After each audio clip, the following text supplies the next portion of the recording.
स्वाहा ओम नवग्रह सर्वेभ्यो स्वाहा नवग्रह सर्वेभ्यो देवताभ्यो स्वाहा नवग्रह सर्वेभ्यो देवताभ्यो स्वाहा नवग्रह सर्वेभ्यो देवताभ्यो स्वाहा ओम गणपति स्वाहा ओम इंद्रादि दग्धुष्पाभ्यो स्वाहा हरि ओम ओम लंबोदरं वरं सुंदरमेकदन्तं रत्नाम्बरं त्रिनयनं परमं पवित्रं बोध्यदिवाकरनिरोध्यविकायकान्तं विघ्नेश्वरं सकलविघ्नहरं नमामि स्वाहा ओम लंबोदराय स्वाहा ओम नमोदे स्वाहा ओम नमोदे अंबिकाम्बालिके नमः नैवेद्यनाथुरा स्वाहा ओम ह्रीं स्वाहा ओम ह्रीं स्वाहा ओम ह्रीं कलिन्द्रो वरप्रतिवेदिते परमेश्वर स्वाहा भगवते स्वाहा मानवते मने माने आयुष्मान भूतमानवते पुरेरिका मानवीरान जवामिनो एरविमन्तावने स्वाहा वे स्वाहा ओम साधुवाय परिवाराय स्वाहा ओम कीर्तनका वयो सर्वकार्यो जन्मार सुखकामो स्वाहा ओम कीर्तनका वयो सर्वकार्यो जन्मार सुखकामो स्वाहा ओम कीर्तनका वयो सर्वकार्यो जन्मार सुखकामो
स्वामी तुम्हारा करुण मेरे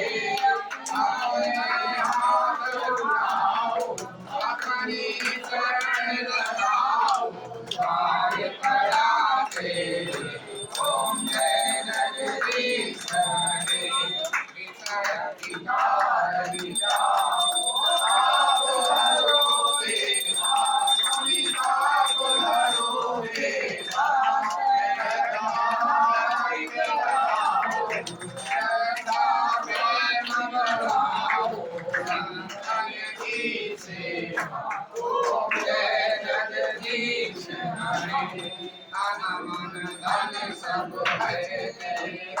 स्वामी सब कुछ है तेरा तेरा तुझको अर्पण तुझको अर्पण प्यारा रे मेरा ओम जय जगदीश हरे जगदीश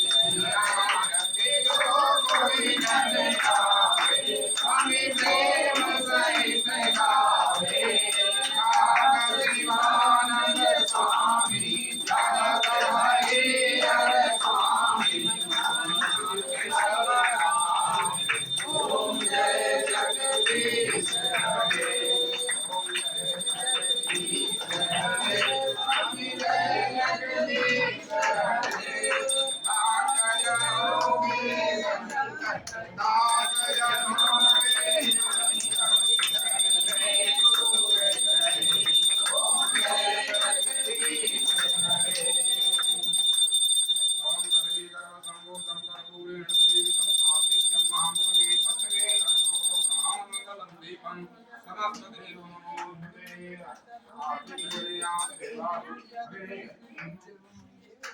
आदिगणयां देवावन्दनं पापमध्ये भ्रामितं भूतङ्गलगनं मनुष्याणां सर्वं पापं तो हरि सर्वं चैतन्यो हरि अरे लोग आप भी ले लो भाई एक लोग दिखा दो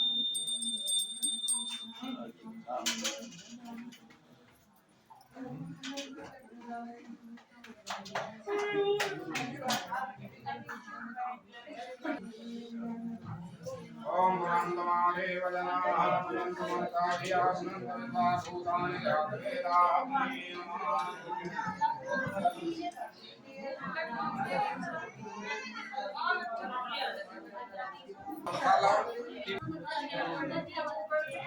ओम जन्मदेवाकानि धर्माणि धर्माण्यादन्यादेहनाकं महिमानः सुदन्तयनपूर्वस्वाभ्याः सन्तदेवाः ओम एकदन्ताय विद्महे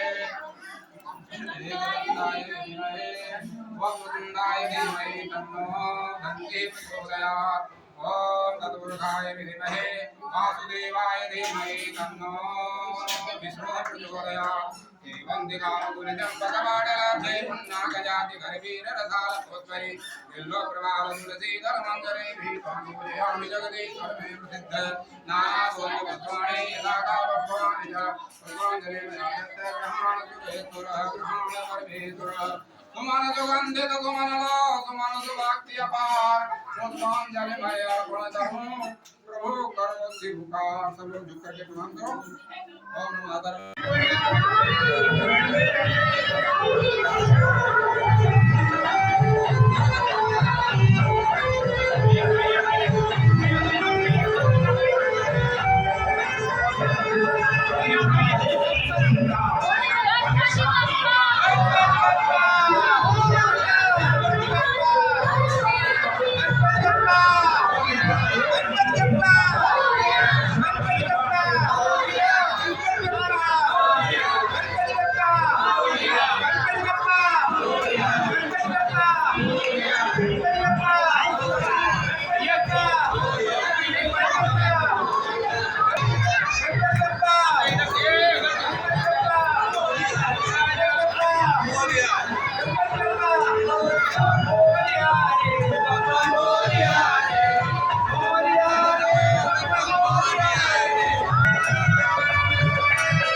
हमारे घर में फुलेरो तेरे भी हर में मत कावड़ लाऊंगी ना बैठूं मोटर में जिप्सी हमारे घर में फुलेरो तेरे भी हर में मत कावड़ लाऊंगी ना बैठूं मोटर में तू कभी हार जागी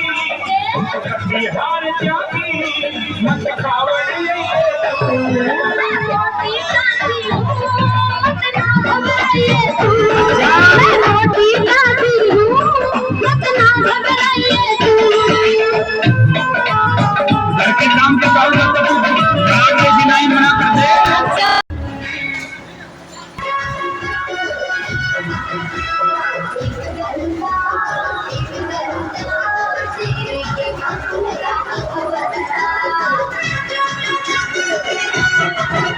Oh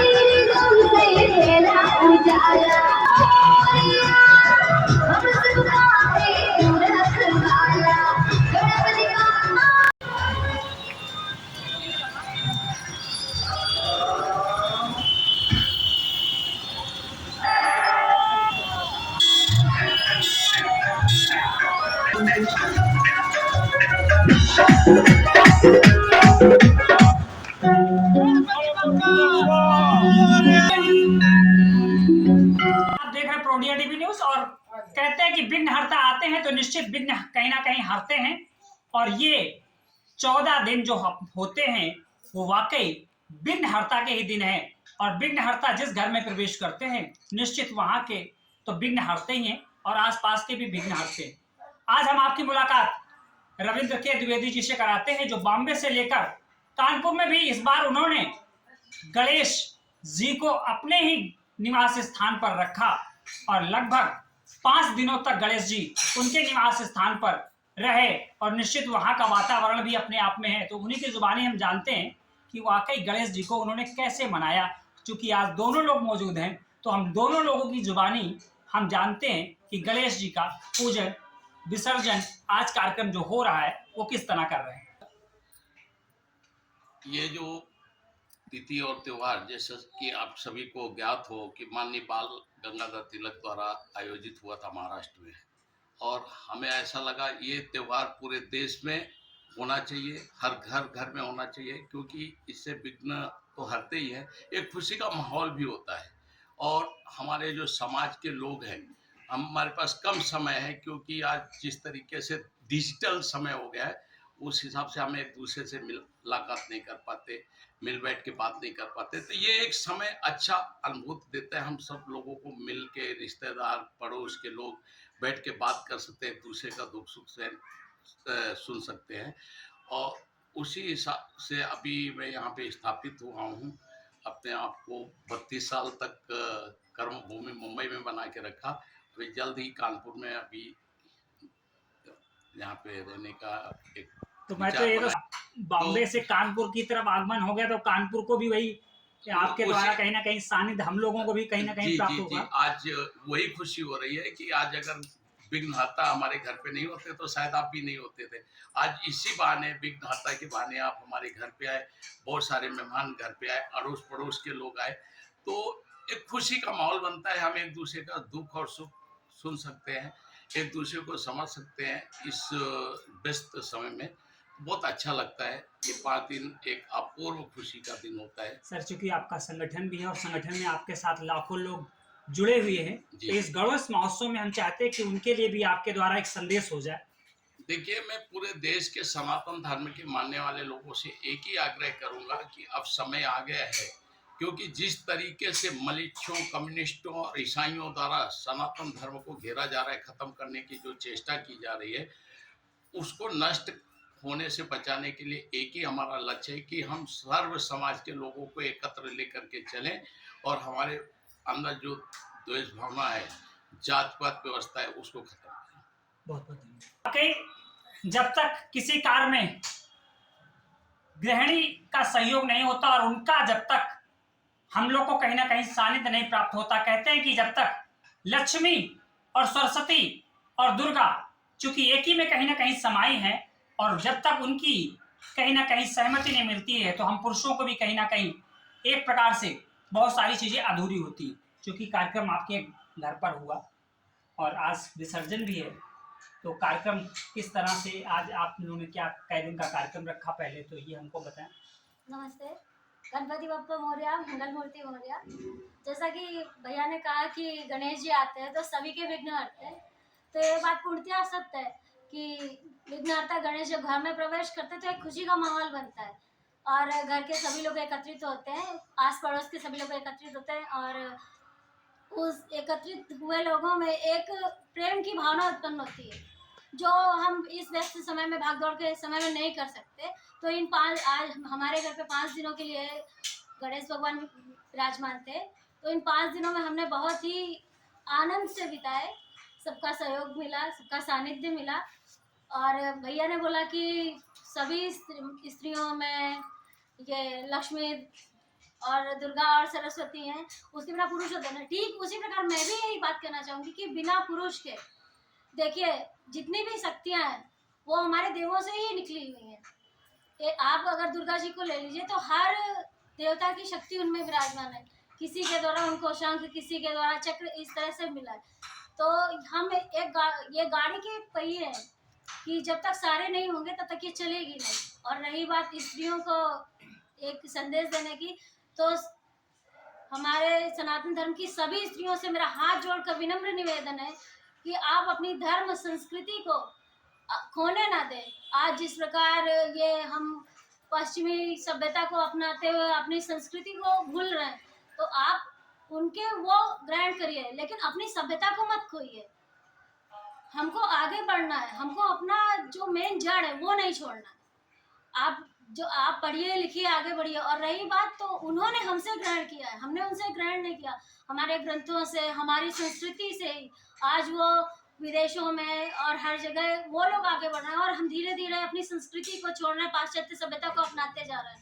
तो बस यही निवेदन है कि आप अपनी संस्कृति को, सभ्यता को ना छोड़ें, धर्म को सुरक्षित रखें, अपने बच्चों को धर्म के प्रति कट्टर बनाएं, और उनको धर्म का आप ज्यादा नहीं कर सकते तो उनको रोज एक एक श्लोक बताइए, उसका अर्थ समझाइए। तो कम से कम आपके बच्चों को ये तो पता रहे कि इस श्लोक का या इस चौपाई का अर्थ क्या है। आज हम किसी भी बच्चे को पूछ लें तो उसको इंग्लिश में बहुत सारी पोएम आती होंगी, लेकिन अगर पूछ ले तो एक भी श्लोक नहीं आता, एक भी चौपाई नहीं आती। तो बस यही निवेदन है कि अपने बच्चों को धर्म संस्कृति पढ़ाएं, उनको इंग्लिश भी पढ़ाएं। अंग्रेजी का भी महत्व होना बहुत जरूरी है, बिना अंग्रेजी के हम कुछ नहीं कर सकते। आज जिस तरह से इस कंप्यूटर के ज़माने में, डिजिटल इंडिया में, ऑनलाइन हर चीज़, तो उसके साथ बढ़ते बढ़ते अपनी धर्म संस्कृति सभ्यता को बनाए रखें और उसे खोने ना दें। जय माता दी, गणपति बप्पा मोरया, मंगल मूर्ति। आप दोनों के द्वारा जो एक संदेश मिला कि भारतीय संस्कृति और भारतीय संस्कारों को हमें सुरक्षित रखना चाहिए। आज पूरा पश्चिमी देश भारतीय संस्कृति और संस्कारों को देखने, समझने और यहाँ अपनाने आ रहे हैं। और वास्तविकता में अगर हमारी संस्कृति, हमारे संस्कार सुरक्षित रहेंगे तो कहीं ना कहीं हम भी विश्व पर अखंड भारत का जो सपना आर.के. द्विवेदी जी ने देखा है और हम सभी हिंदुओं ने भी देखा है, वो वाकई जल्द ही साकार होगा। बने रहे प्रो इंडिया न्यूज पर विघ्नहर्ता के साथ। धन्यवाद।